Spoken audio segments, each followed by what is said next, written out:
अस्सलाम वालेकुम जी, सत श्री अकाल। की हाल ने जी? तुसी चढ़ते लहंदे पंजाब दे नाल पूरी दुनिया च जिथे जिथे वस रहे हो, थानू सगीर तबस्सुम वल्लों सलाम ते सत श्री अकाल। अज मैं जी नज़म थोड़े लिए लैके आया वा। प्रदेश च थोड़े अपने थोड़े दोस्त, थोड़े रिश्तेदार, बहुत सारे सज्जन बेली मित्र हो सकते हैं जिन्हां दी तुसी याद दे विच तड़फ रहे हो, या वो पता नहीं कितना तड़फ रहे होन। बाज़ औक़ात बंदा वड्डियां खुशियां छड़ के निक्कियां निक्कियां खुशियां लभन अपने नूं छड़ के किधरे दा किधरे निकल जाता है। तो इहो जी कैफियत परदेसियां दे लई एक नज़म है, परदेश वसन वालियां लई।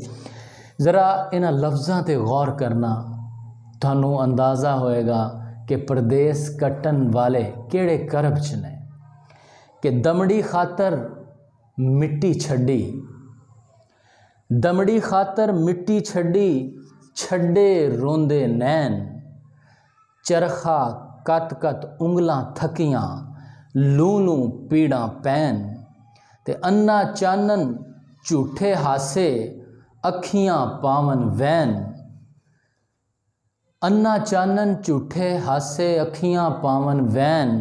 फुल्लां बाज ना खशबो लभदी, लोक सियाने कैन।